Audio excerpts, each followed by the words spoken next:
आजादी का अमृत महोत्सव।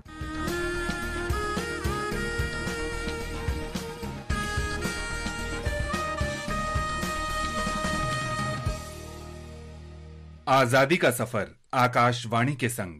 भारत का शानदार स्वाधीनता संघर्ष आधुनिक विश्व के महानतम संघर्षों में से एक है। आकाशवाणी से हम आपके लिए रोजाना ला रहे हैं इस शानदार संघर्ष की झलक।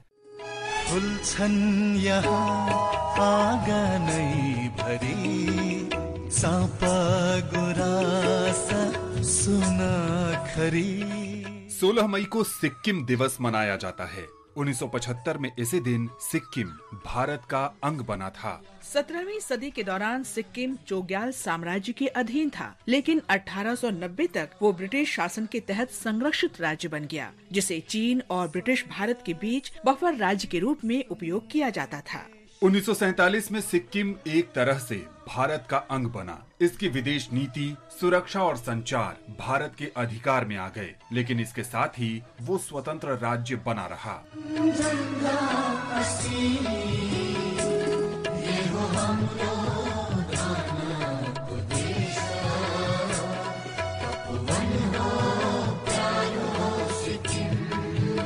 उन्नीस 1973 में लोगों ने उत्तरदायी सरकार की मांग करनी शुरू कर दी और राजशाही के विरोध में आंदोलन शुरू हुआ। जनमत संग्रह में 97% से अधिक लोगों ने राजशाही समाप्त करने का समर्थन किया। इसके कारण सिक्किम का विलय आधिकारिक रूप से भारत में हो गया। नए राज्य को संघ में समाहित करने के लिए भारतीय संसद ने देश के संविधान को संशोधित किया। सबसे पहले उन शर्तों के निर्धारण के लिए 35वां संशोधन किया गया, जिनके तहत सिक्किम को संबद्ध राज्य बनाया गया। कुछ महीने बाद 35वें संशोधन को निरस्त करने के लिए 36वां संशोधन किया गया और सिक्किम को पूर्ण राज्य बनाया गया तथा संविधान की पहली अनुसूची में इसे शामिल किया गया।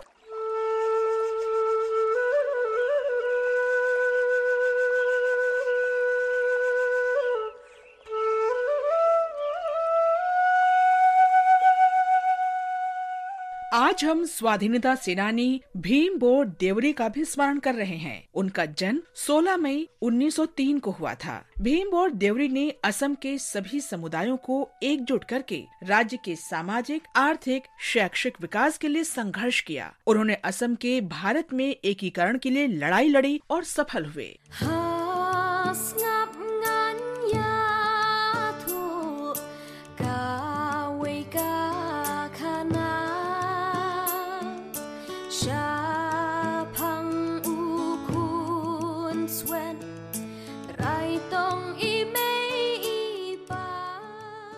पेशे से वकील देवरी ने 1933 में असम पिछड़ा क्षेत्र जनजातीय लीग की स्थापना में सहायता की। उन्होंने ये सुनिश्चित करने के लिए कार्य किया कि देशज असमिया लोगों को भूमि आवंटित की जाए। देवरी मार्च 1945 में प्रसिद्ध खासी दरबार हॉल प्रस्ताव को तैयार करने वालों में शामिल थे, जहां विभिन्न देशज समुदाय के नेताओं ने अपनी स्वतंत्र जमीन बहाल करने के लिए प्रस्तावों के लिए प्रतिबद्धता व्यक्त की। उन्होंने विभिन्न जनजातियों की स्वतंत्रता बनाए रखते हुए पूर्वोत्तर भारत को विकास के नए दृष्टिकोण की तरफ ले जाने के आंदोलन का नेतृत्व किया। भीमबोर देवरी ने अंत तक देशज लोगों के अधिकारों के लिए लड़ाई जारी रखी। महान भारतीय को आकाशवाणी की तरफ से श्रद्धांजलि।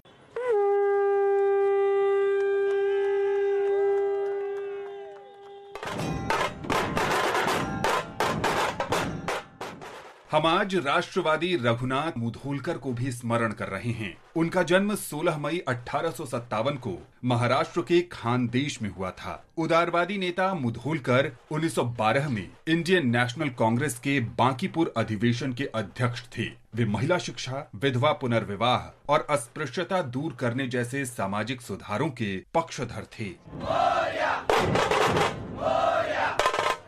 रघुनाथ मुधोलकर गोखले के अनुयायी थे। उनका विश्वास था कि राष्ट्रीय आंदोलन संवैधानिक और अहिंसक होना चाहिए। उन्होंने ब्रिटिश सरकार की आर्थिक नीतियों की आलोचना की और विदर्भ में अनेक उद्योगों की स्थापना में सहायता की। 1890 में उन्हें भारतीयों की मांगों को पहुंचाने के लिए कांग्रेस के प्रतिनिधिमंडल के साथ इंग्लैंड भेजा गया। रघुनाथ मुधोलकर अंत तक लोगों के लिए कार्य करते रहे और 13 जनवरी 1921 को उनका निधन हो गया। इस महान भारतीय को शत शत नमन। आरंभ है प्रचंड बोल मस्तकों के झुंड, आज जंग की घड़ी की तुम गुहार दो।